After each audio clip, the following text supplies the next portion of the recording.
ప్రభునామానికే మహిమ కలుగునుగాక. కూడి వచ్చిన మీ అందరికీ, కర్మిల ఆత్మీయ సహవాస సంఘ విశ్వాసులందరికీ మన ప్రభువును ఆయన ప్రియ కుమారుడునైన యేసుక్రీస్తు వారి శ్రేష్టమైన నామములో శుభములు మరియు అందరికీ వందనాలు. పరమగీతము 2వ అధ్యాయాన్ని మనం ధ్యానం చేసుకుంటాం. పరమగీతము 2వ అధ్యాయం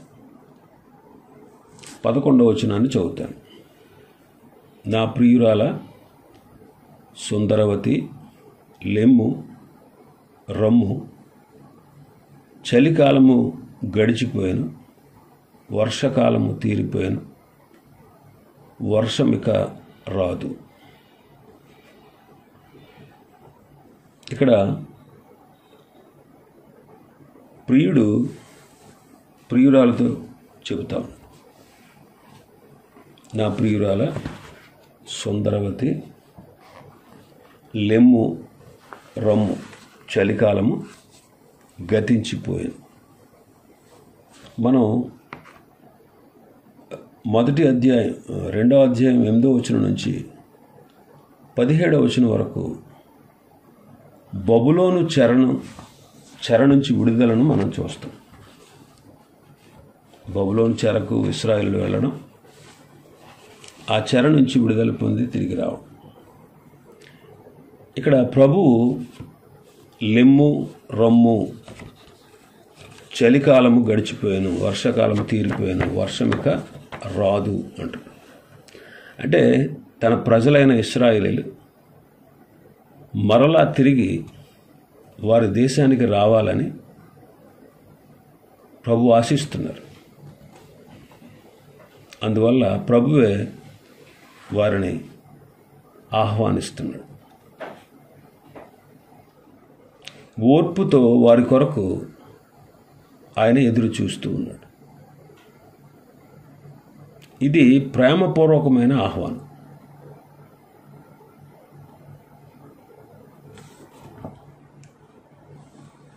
ఈ వచనంలో ప్రియుడైన క్రీస్తు ప్రియురాలైనటువంటి సంఘముతో మాట్లాడినటువంటి మాట అన్నమాట.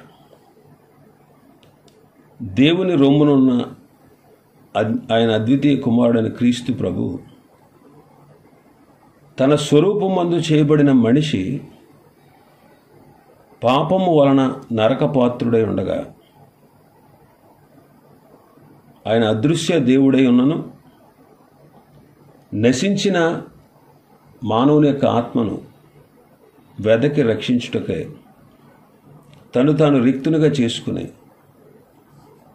మానవుడై ఆయన మరింతగా తగ్గించుకొని శిష్యుల పాదాలను కూడా కడిగి వారిని తనతో పాటు సమాన వారసులుగా చేయుటకై స్వయంగా ఆయనే దాసుని రూపాన్ని ధరించుకున్నారు. ఈయన సంపూర్ణ మానవుడు, సంపూర్ణ దేవుడు గనుక మానవులను పరిపూర్ణంగా రక్షించగలిగిన రక్షకుడు. అందుకే మానవుల యొక్క పాపాన్ని తన మీద వేసుకొని శిలువ మరణంలో ఆయన మరణం పొందాడు.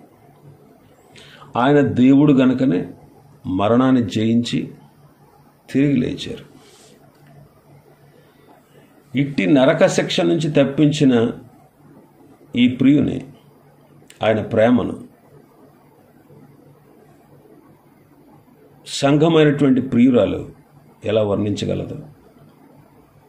తన స్వరక్తమిచ్చి సంపాదించిన సంఘం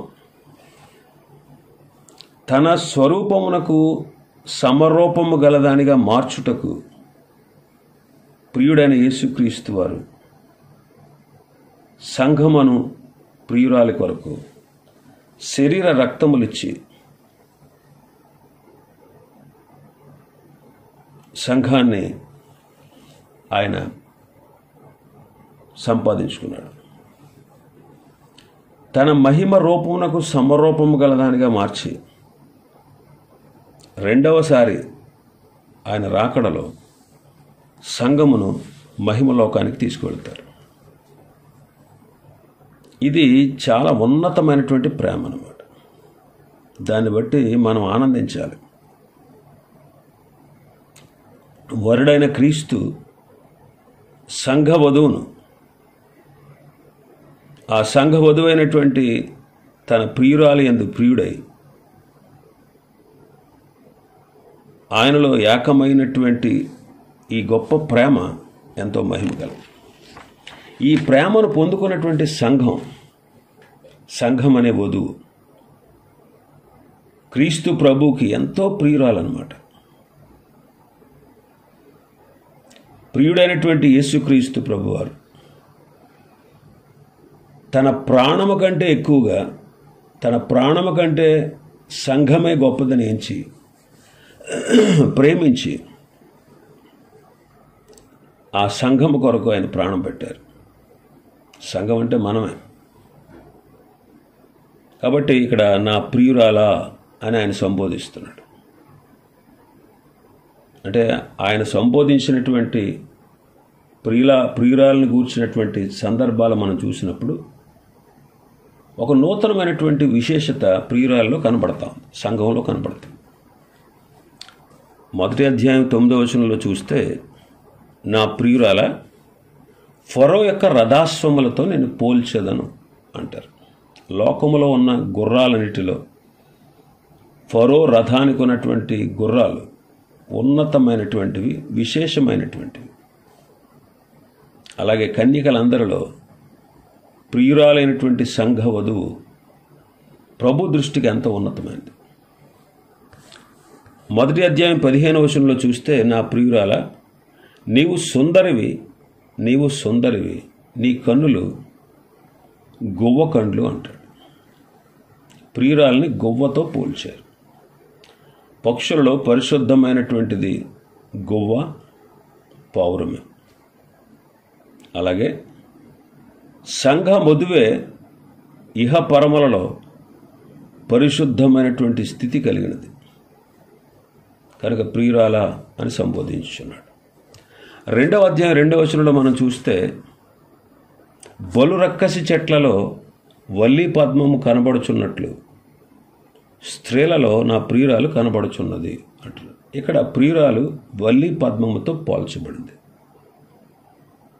అనగా ఎన్ని శ్రమలు ఉన్నా సరే సంఘ వధువైనటువంటి ప్రియురాలు వాడిపోకుండా వల్లి పద్మమునకు పోల్చబడింది. అనగా ఎన్ని శ్రమలు ఉన్నా సరే సంఘము వాడిపోక వల్లి పద్మము వలె వికసిస్తూ ఉంటుంది. కాబట్టి ప్రియురాల అని సంబోధిస్తున్నాడు. ఇంకా మన భాగంలో చూస్తే సుందరవతి అంటున్నాడు. సుందరవతి ప్రియుడు ప్రియురాలైనటువంటి సంఘం యొక్క సుందర స్థితిని చూచి సుందరవతి అని పలుకుతా ఉన్నాడు. మన ప్రభువు, మన ప్రాణప్రియుడు సహజంగా సుందరుడే. ఆ సుందరుని వల్ల కలిగిన సృష్టి అది కూడా సుందరమైనదే. దేవుని యొక్క దివ్య లక్షణాలన్నీ కూడా ఈ సృష్టిలో కనబడుచున్నందున సృష్టి సుందరంగా ఉంది. అలాగే దూతల్లోనూ మనుషుల్లోనూ కూడా ఉన్నాయి కాబట్టి వీరు సుందరమైన వారే. వీరందరినీ మించినటువంటి అతి సుందరమైన స్థితి ప్రియుడైనటువంటి క్రీస్తునందు ఉంది. అందుకే మనం చదువుతాం కొలస్సీ పత్రికలో, దేవత్వం యొక్క సర్వ పరిపూర్ణత శరీరముగా క్రీస్తునందు నివసించుచున్నది. అదృశ్య దేవుని యొక్క రూపాన్ని మానవులు చూడలేరు. ఆ దైవత్వం యొక్క సర్వ పరిపూర్ణత శరీరమందు క్రీస్తు కనపరిచారు. అందుకే ఆయన అతి సుందరుడు. ఆదాము యొక్క సుందర రూపం, దేవుని యొక్క సుందర రూపం ఆదాము కలిగింది. ఆదాము యొక్క సుందర రూపం హవ్వకు కలిగింది. అలాగే ప్రియుడైనటువంటి క్రీస్తు యొక్క సుందర రూపం ప్రియురాలైనటువంటి సంఘానికి కలిగింది. అందుకే సుందరవతి అని పలుకుతున్నాడు. మనం పరిశుద్ధ గ్రంథంలో చదువుతాం, తన భర్త కొరకు అలంకరించబడిన పెండ్లి కుమార్తె వలె సిద్ధపరచబడి ఉన్నది అంటాడు. ప్రకటన గ్రంథం 21వ అధ్యాయం 2వ వచనం. మరియు నేను నూతనమైన యెరూషలేము అను పరిశుద్ధ పట్టణము తన భర్త కొరకు అలంకరింపబడిన పెండ్లి కుమార్తె వలె సిద్ధపడి పరలోకమందున్న దేవుని యొద్ద నుండి దిగి వచ్చుట చూచి తిని.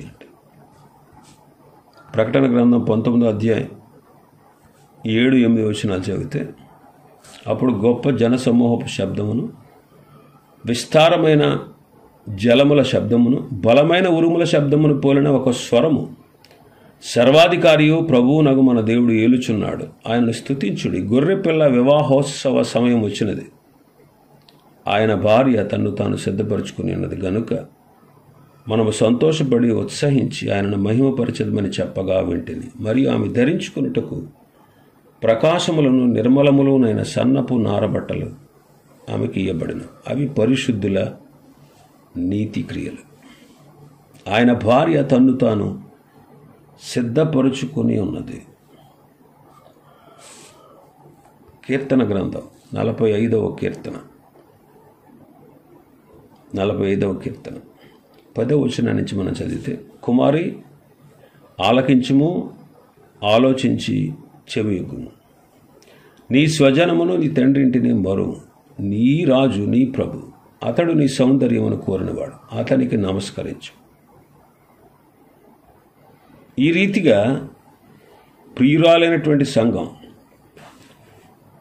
ప్రియుడైనటువంటి యేసుక్రీస్తు యొక్క దివ్య స్వరూపమును ధరించుకున్నందున ఆయన సుందరవతి అని బోధించుచున్నారు, సుందరవతి అని సంబోధించుచున్నాడు. కాబట్టి ఆయన రాకడ కొరకు మనం సిద్ధంగా ఉండే, ఆయననే మనం తలంచుకుని పరిశుద్ధత కలిగి ఆయన రాయబడినటువంటి పరిశుద్ధ గ్రంథంలో రాయబడినటువంటి అలంకరణను మనం ధరించుకొని ఆయన కొరకు కనిపెట్టుకోవాలి. ఆయన కొరకు కనిపెట్టుకో.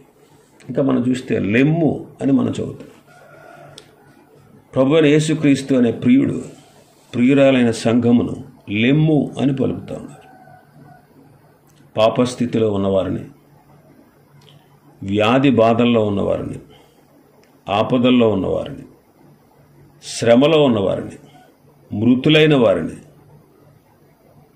లెమ్మని చెప్పి ఆయన లేపగల సమర్థుడు. ప్రభు రేపు 2వ రాకడ కాలంలో మధ్యాకాశంలోకి వచ్చి ఆయన పలకక్కర్లేదు, లెమ్మని పలకక్కర లేకుండానే ఆయన తన ప్రభావం చేత మృతులను లేపబోయేటువంటి ప్రభు అయిన యేసుక్రీస్తు వారు తన ప్రియురాలైన సంఘమును లెమ్మని చెబుతున్నాడు. ఇక్కడ ఇశ్రాయేలీయులతో కూడా దేవుడు లెమ్మని చెబుతున్నాడు. ఎందుకంటే వారు బబులోను దేశం నుంచి లేచి రావాలి. ఇంకా రమ్ము అంటున్నాడు. పాపులను పరిశుద్ధులుగా, పామరులను పండితులుగా, పరలోక రాజ్య మర్మములను ఎరిగేవారుగా, ఆయన చేయు రీతిగానే అద్భుతము చేయ శక్తి గలవారిగా, పరిశుద్ధాత్మ పూర్ణులుగా, శ్రమలను ఆనందించేవారుగా, పరిశుద్ధులతో సహవాస అనుభవం గలవారుగా, అన్ని లోకంలో ఉన్న సంగతులను వారు గ్రహించేటట్లుగా, పరలోకంలో అంటే క్రీస్తు రాకడలో ఆయన ఎదుట నిలవగలిగేటట్లుగా అలా చేసి ప్రియుడైన ప్రభు ప్రియురాలైన సంఘాన్ని రమ్మని పలుకుతూ ఉన్నాడు. ఇంకా మనం చూస్తే మన భాగంలో చలికాలము గడిచిపోయాను, వర్షాకాలము తీరిపోయాను, వర్షం ఇక రాదు అంటారు. సృష్టి క్రమంలో ఒక కాలం తర్వాత మరొక కాలం వస్తుంది. అలాగే ఆత్మీయ జీవితంలో కూడా ఒక కాలం తర్వాత మరొక కాలం వస్తుంది. సృష్టి క్రమంలో శ్రమ సౌఖ్యములు కలిగి ఉన్నట్టు ఆత్మీయ జీవితంలో కూడా శ్రమానుభవము సౌఖ్యానుభవం కలుగుతుంది. కాబట్టి సృష్టి క్రమాన్ని తీసుకుని ఆత్మీయ జీవిత క్రమాన్ని పోల్చారు. చలికాలము వర్షాకాలము ఈ రెండు సృష్టి క్రమంలో మానవులకు స్వేచ్ఛ లేని శ్రమకాలములే. సంఘ చరిత్రను మనం చూసిన, విశ్వాసి యొక్క చరిత్రను మనం చూసిన కష్టకాలము, హింసాకాలము, శత్రుకాలము ఇలాంటి కాలాల్లో సంఘము కానీ విశ్వాసులు కానీ స్వేచ్ఛగా మసలుకోలేరు. ఒక్కొక్కప్పుడు సంఘం అంతటికీ హింస కలుగుతుంది, మరొకప్పుడు ఒక విశ్వాసికి మాత్రమే హింస కలుగుతుంది. హింసాకాలమున హింసాకాలము విశ్వాసి యొక్క తెలివి తక్కువతనం వల్ల కానీ లేదా అపవాది ప్రయత్నం వల్ల కానీ కలుగుతుంది. ఇలా కలిగినప్పటికీ ప్రభు సెలవు లేనిదే అవి రాలేదని మనం గ్రహించి హింసాకాలములో మనము దేవునితో సహానుభావం కలవారుగా ఉండాలి. జలప్రళయ కాలంలో ప్రభువు నోవహుతో ఉన్నాడు కనుక ఆ జలప్రళయము నోవహును ఏమి చేయజాలకపోయింది. జలప్రళయం వల్ల నోవహు ఓడ నేల మీద నుండి లేచి జలప్రళయం తగ్గిపోతున్నప్పుడు ఆ ఓడ అరారతు కొండ మీద నిలిచింది. అది నోవహుకు తెలియదు. జలప్రళయం ఆగిపోయిన తర్వాత తెలిసింది. అలాగే విశ్వాసి కూడా శ్రమకాలంలో ఉన్నతమైనటువంటి ఆత్మీయ అనుభవంలోనికి వచ్చినట్లు అతనికి తెలియకపోయినా ఉన్నతమైన అనుభవంలోనికి వస్తాడు. జలప్రళయము తగ్గిపోయిన తర్వాత ఓడ కొండపైన ఉన్న సంగతి నోవహుకు తెలిసినట్లు శ్రమలు పొందిన అనంతరం విశ్వాసి యొక్క స్థితి తెలియపరచబడుతుంది. శ్రమకాలము తీరిపోయిన తర్వాత నోవహు బలిని దేవుడు ఆఘ్రానించినట్లు విశ్వాసి యొక్క కృతజ్ఞతా స్థితిని ఇంపైన పరిమళ సువాసనగా ఆయన అంగీకరిస్తాడు. ఇంకా వర్షమిక రాదు అంటున్నాడు మన భాగంలో. నోవహు కాలమందు జలప్రళయం తర్వాత దేవుడు సమస్త శరీరాలను నాశనము చేయుటకు ఇలాగూ ప్రవాహముగా నీళ్లు మరల భూమి మీదకి రావు అని ఒక నిబంధన చేసి దాన్ని స్థిరపరిచారు. ఆ నిబంధనకు గుర్తుగా ఆయన మేఘములో ధనుస్సునిచ్చారు. ఆ తర్వాత నోవహు కుటుంబము సమస్త జీవరాశులు ఈ భూమి మీదకి దిగి వచ్చారు. శ్రమలలో నుండి నూతనమైన స్థితిలోనికి రమ్ము అని పిలిచినట్లుగా ఉంది. జలప్రళయం తర్వాత ఇక రాదు మరల అని దేవుడు పలికినట్లే వర్షం ఇక రాదని పలుకుట ఈ మాట మనకేం గుర్తు చేస్తుందంటే శ్రమ ఇక లేదు అని ప్రియుడు తన ప్రియురాలతో పలుకుతూ ఉన్నాడు. శ్రమకాలం గడిచిపోయింది, సౌఖ్యకాలం వస్తుంది. ఈ సౌఖ్యకాలాన్ని అనుభవించుటకు ప్రియురాల్ని లెమ్ము రమ్ము అని ప్రభు పిలుస్తూ ఉన్నాడు. అలాగే కష్టకాలంలో కృంగిపోయినవా, కష్టకాలంలో కృంగిపోయినటువంటి పరిస్థితుల్లో ప్రభువు పలుకుతున్న మాట ఇదే. ఆయన ఏమంటున్నారంటే చలికాలము గడిచిపోయింది, వర్షకాలం తీరిపోయింది, వర్షం ఇక రాదు. కాబట్టి కష్టకాలంలో కృంగి ఉన్నటువంటి సంఘాన్ని, విశ్వాసిని రమ్ము అని పలికి ఆయన తన వద్దకు చేర్చుకుని ఉన్నాడు. కష్టకాలంలో ప్రియురాలికై సిద్ధపరిచినటువంటి మహిమ ఎట్టిదో చూపించడానికి రమ్మని పలుకుతూ ఉన్నాడు. కాబట్టి ప్రియురాలైన సంఘానికి కానీ ఆయన విశ్వాసులకు కానీ శ్రమకాలం ఉన్నా సరే ఆ శ్రమ తర్వాత విరామకాలం ఉంటుంది. ప్రియురాలికి శ్రమకాలము రెండవ రాకడ వరకు ఉంటుంది, కానీ ప్రభుని రెండవ రాకడ తర్వాత ఇక శ్రమ అనేది ఉండదు.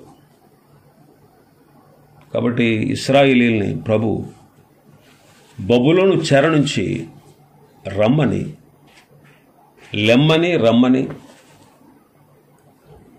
మీ శ్రమల కాలం తీరిపోయింది అని ఆయన తెలియజేశారు.